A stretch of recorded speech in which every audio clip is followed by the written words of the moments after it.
क्या आप भी उन स्टूडेंट्स में से हैं जो रात में जागने के लिए चाय या कॉफी पीते हैं और मानते हैं कि बस यही कामयाबी का रास्ता है? अगर हाँ, तो आप अकेले नहीं हैं। हम सब ने वो रातें देखी हैं जब आंखें खुली होती हैं पर दिमाग बंद हो चुका होता है, और कॉफी का असर बस कुछ घंटों की नकली एनर्जी, और फिर अचानक से ऐसी गहरी थकान कि आप कुर्सी पर ही सो जाते हैं। और अगले दिन का हाल, पूरा स्लीप साइकिल बिगड़ा हुआ, दिन भर चिड़चिड़ापन, और रात में जो भी पढ़ा था वो भी साफ। अगर ये सब सुनकर आपको लगा कि अरे, ये तो मेरी कहानी है, तो आप बिल्कुल सही जगह पर हैं। लेकिन कैसा हो अगर मैं आपको बताऊं कि बिना किसी साइड इफेक्ट, बिना चाय कॉई, और बिना अगले दिन की नींद खराब किए, रात भर पूरी एनर्जी और फोकस के साथ पढ़ने के 5 सीक्रेट तरीके हैं।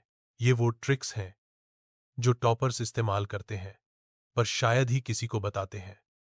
इस वीडियो में मैं उन्हीं 5 सीक्रेट्स को आपके सामने लाने वाला हूं जो आपके पढ़ने का तरीका और शायद आपकी जिंदगी भी हमेशा के लिए बदल देंगे। तो चलिए इन रहस्यों को एक एक करके जानते हैं।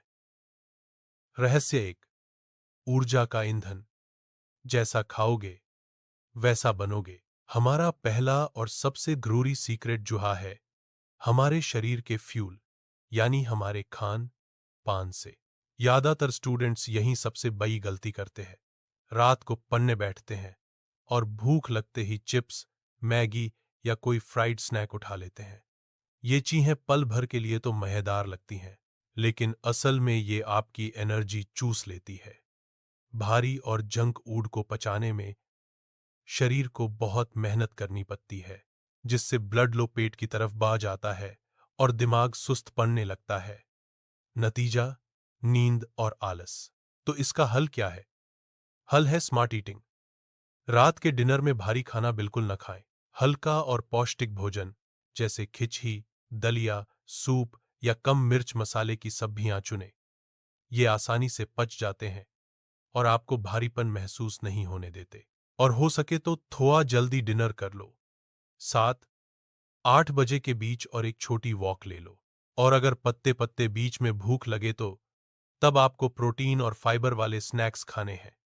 मुट्ठी भर भुने चने, कुछ बादाम या अखरोट, एक कटोरी दही या पनीर के टुकड़े आपकी एनर्जी को धीरे धीरे और लगातार रिलीव करते हैं।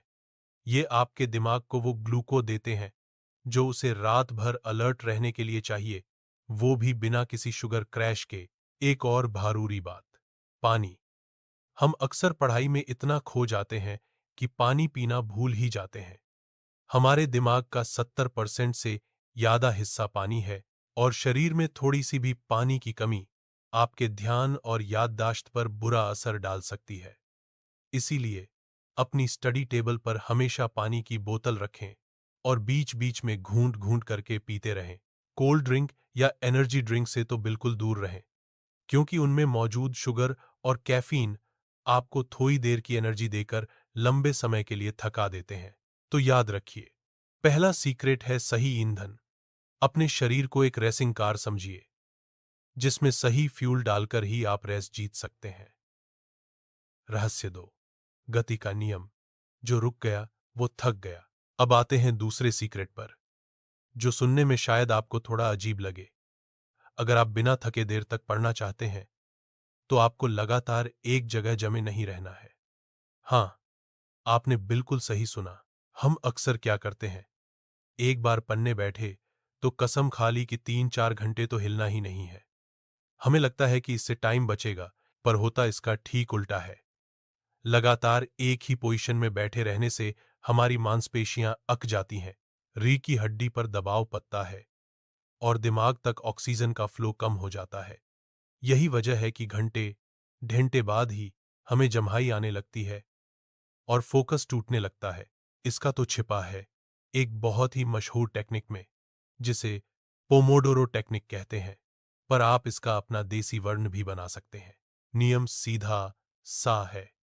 हर 45-50 मिनट की पाई के बाद 5 से 10 मिनट का एक छोटा सा ब्रेक लीजिए। लेकिन इस ब्रेक का मतलब मोबाइल पर स्क्रॉल करना बिल्कुल नहीं है। इस ब्रेक में आपको अपनी जगह से उठना है। थोड़ा चलिए, अपने हाथ पैर स्ट्रेच करें, गर्दन को धीरे धीरे घुमाएं। आप खिड़की के पास जाकर कुछ पल बाहर देख सकते हैं या अपनी आंखों को हथेलियों से ढककर उन्हें आराम दे सकते हैं। ये छोटी छोटी हरकतें आपके शरीर में ब्लड सर्कुलेशन को फिर से तेमा कर देती हैं, दिमाग को ताज़ी ऑक्सीजन मिलती है और आपकी थकान पल भर में गायब हो जाती है। सोचिए, एक मैराथन रनर भी लगातार एक ही स्पीड से नहीं दौड़ता। वह बीच बीच में अपनी गति धीमी करता है, पानी पीता है। आपकी पाई भी एक मैराथन है, एक 100 मीटर की दौड़ नहीं। ये छोटे छोटे ब्रेक्स असल में आपको यादा देर तक और यादा असरदार तरीके से पढ़ने में मदद करेंगे। तो दूसरा सीक्रेट है, रुके नहीं, बस हर घंटे अपनी गति बदलें और एक छोटा सा एक्टिव ब्रेक लें। रहस्य 3, माहौल का जादू, आपका कमरा, आपकी एनर्जी। तीसरा सीक्रेट आपके आस पास के माहौल से जुड़ा है। क्या आपने कभी सोचा है कि बिस्तर पर लेटकर पढ़ने से हमेशा नींद क्यों आती है, चाहे आप कितने भी मोटिवेटेड क्यों न हो? इसका एक वैज्ञानिक कारण है। हमारे दिमाग को आदतें बहुत पसंद हैं। सालों से हमने अपने दिमाग को सिखाया है कि बिस्तर सोने की जगह है। जैसे ही आप बिस्तर पर किताब लेकर लेटते हैं, आपका दिमाग अपनी कंडीशनिंग की वजह से स्लीप मोड में चला जाता है। वो पाई के सिग्नल को नहीं, बल्कि सोने के सिग्नल को पकता है। इसलिए रात में पढ़ने का पहला नियम, बिस्तर से हर हाल में दूर रहें और कोशिश करें कि बिस्तर आपको दिखे भी ना। हमेशा एक टेबल और कुर्सी पर सीधे बैठकर ही पढ़ें। जब आप सीधे बैठते हैं, तो आपकी रीढ़ की हड्डी सीधी रहती है और आपका शरीर और दिमाग दोनों ही अलर्ट मोड में रहते हैं। माहौल का दूसरा सबसे बड़ा जादू है रोशनी। जब हम कम रोशनी में पढ़ते हैं, तो हमारी आंखों पर तो होर पड़ता ही है, साथ ही हमारा दिमाग मेलाटोनिन नाम का एक हार्मोन छोड़ने लगता है। मेलाटोनिन को स्लीप हार्मोन भी कहते हैं, क्योंकि यही हमें नींद आने का सिग्नल देता है। जब आपके कमरे में अंधेरा होता है, तो आपका दिमाग सोचता है कि अब सोने का टाइम हो गया है, भले ही 9 बजे हो या 12। इसलिए पक्का करें कि आपका स्टडी एरिया अच्छी तरह रोशन हो। एक अच्छी टेबल लैंप का इस्तेमाल करें, जिसकी रोशनी सीधी आपकी किताबों पर पड़े, न कि आपकी आंखों पर। ते और सिएद रोशनी मेलाटोनिन के प्रोडक्शन को कम करती है और आपके दिमाग को सिग्नल देती है कि अभी जागते रहना है, एक्टिव रहना है। लेकिन ये आपकी आंखों को नुकसान भी पहुंचा सकती है, तो ध्यान रहे कि ये रोशनी सीधी आपकी आंखों पर ना फे। तो तीसरा सीक्रेट है अपने माहौल को कंट्रोल करना। एक ऐसा स्टडी स्पॉट बनाएं जो आरामदायक, कम और काम का यादा हो, और उसे अच्छी रोशनी से भर दें। आप हैरान रह जाएंगे कि सिर्फ ये 2 बदलाव आपकी नाइट स्टडी में कितना बड़ा फर्क ला सकते हैं। रहस्य 4, दिमागी शक्ति, शरीर नहीं, मन थकता है। चौथा सीक्रेट शायद इन सब में सबसे गहरा है। अक्सर जब हम कहते हैं कि मैं थक गया हूं, तो वह शारीरिक नहीं, बल्कि दिमागी थकान होती है। हमारा दिमाग एक मसल की तरह है, और जब हम लगातार उसे एक ही तरह की जानकारी देते रहते हैं, तो वह बोर हो जाता है और थक जाता है।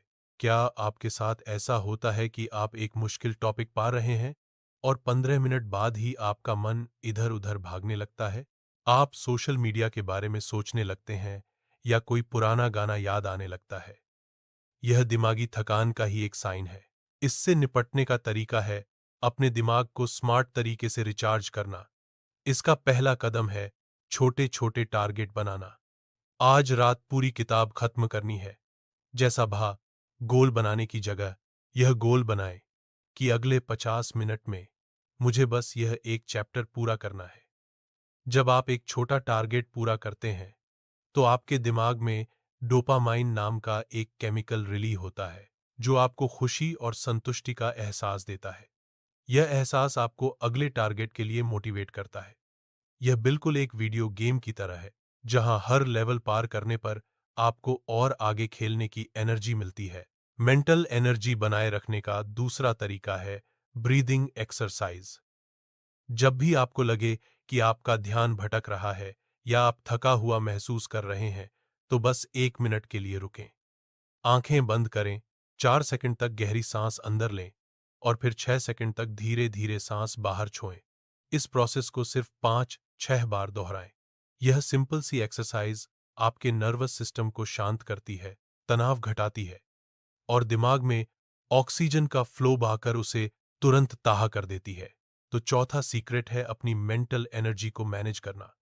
याद रखें, पाई एक फिजिकल गेम से ज्यादा एक मेंटल गेम है।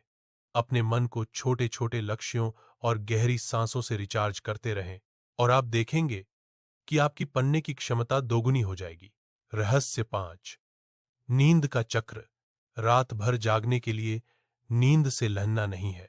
और अब हमारा पांचवां और आखिरी सीक्रेट, जो शायद आपको सबसे ज्यादा हैरान कर दे। रात भर असरदार ढंग से पढ़ने का राज यह नहीं है कि आप नींद को पूरी तरह छो दें। राज है नींद को मैनेज करने में। कई स्टूडेंट्स यह गलती करते हैं कि एग्जाम से एक रात पहले पूरी तरह जागते हैं और फिर अगले पूरे दिन सोते रहते हैं। इससे उनके शरीर का नेचुरल क्लॉक, जिसे सर्केडियन रिदम कहते हैं, पूरी तरह बिग जाता है। यह रिदम ही तय करती है कि हमें कब नींद आएगी और कब हम जागेंगे। जब आप इसे तोड़ते हैं तो आपका शरीर कंफ्यूज हो जाता है, जिससे न सिर्फ आपकी एनर्जी गिरती है बल्कि आपकी याददाश्त और सीखने की क्षमता पर भी बुरा असर पड़ता है। तो सही तरीका क्या है? अगर आपको रात में देर तक पढ़ना ही है तो भी कोशिश करें कि आप हर रात एक तय समय पर सोएं और एक तय समय पर उठें। हो सकता है आप रात 2 बजे सोकर सुबह 8 बजे उठें। जरूरी यह है कि आप एक रूटीन बनाए रखें और अगर आप रात में 3-4 घंटे ही सो पाए हैं तो अगले दिन 8-10 घंटे सोकर उसकी भरपाई करने की कोशिश न करें। इसके बजाय दोपहर में 20-25 मिनट की एक छोटी पावर नैप लें। यह छोटी सी झपकी आपकी बैटरी को रिचार्ज करने के लिए काफी है, वो भी आपकी रात की नींद को डिस्टर्ब किए बिना। लंबी नींद आपको और भी ज्यादा सुस्त और आलसी बना देगी। यह सीक्रेट उस सोच को चुनौती देता है कि कामयाबी के लिए नींद कुर्बान करनी पड़ती है। असल में स्मार्ट स्टूडेंट्स नींद को अपना हथियार बनाते हैं। वे जानते हैं कि अच्छी और नियमित नींद ही पई हुई जानकारी को लॉन्ग टर्म मेमोरी में भेजने और अगले दिन फिर से उसी एनर्जी के साथ पढ़ने के लिए जरूरी है। तो पांचवां सीक्रेट है अपनी स्लीप साइकिल का सम्मान करना। अपनी बॉडी क्लॉक से लिए नहीं बल्कि उसके साथ मिलकर काम करें। एक अनुशासित नींद का रूटीन आपको कुछ रातों के लिए नहीं बल्कि पूरे एग्जाम सीजन में एनर्जेटिक बनाए रखेगा। निष्कर्ष तो ये थे वो 5 सीक्रेट्स जो आपकी रात की पाई को हमेशा के लिए बदल सकते हैं। अब जल्दी से इन्हें एक बार दोहरा लेते हैं। पहला, स्मार्ट खाएं, हल्का खाना और प्रोटीन वाले स्नैक्स। दूसरा, चलते फिरते रहें, हर घंटे एक छोटा एक्टिव ब्रेक लें। तीसरा, सही माहौल बनाएं, टेबल कुर्सी पर तेज रोशनी में पें। चौथा, अपने मन को साधें, छोटे टारगेट बनाएं और गहरी सांस लें। और पांचवां, अपनी नींद को मैनेज करें, एक फिक्स स्लीप शेड्यूल बनाए रखें। मुझे उम्मीद है कि ये टिप्स आपके बहुत काम आएंगी। आप रात में पढ़ने के लिए कौन सी ट्रिक इस्तेमाल करते हैं? नीचे कमेंट्स में जरूर बताइए ताकि हम सब एक दूसरे से सीख सकें। अगर आपको यह वीडियो मददगार लगा तो इसे लाइक करना न भूलें, क्योंकि आपका एक लाइक मुझे और ऐसे वीडियो बनाने की हिम्मत देता है। और अगर आप एक स्टूडेंट हैं और ऐसी ही स्मार्ट स्टडी टेक्निक्स जानना चाहते हैं तो चैनल को सब्सक्राइब जरूर करें और बेल आइकॉन दबा दें ताकि कोई भी जरूरी वीडियो आपसे मिस ना हो। याद रखिए, देर रात तक पढ़ना मजबूरी नहीं बल्कि एक चॉइस होनी चाहिए और जब आप इसे सही तरीके से करते हैं तो आप बिना थके और बिना अपने स्वास्थ्य को नुकसान पहुंचाए अपने लक्ष्य हासिल कर सकते हैं। कॉफी पर निर्भरता एक जाल है, असली एनर्जी आपके अंदर ही है, बस उसे सही तरीके से जगाने की जरूरत है।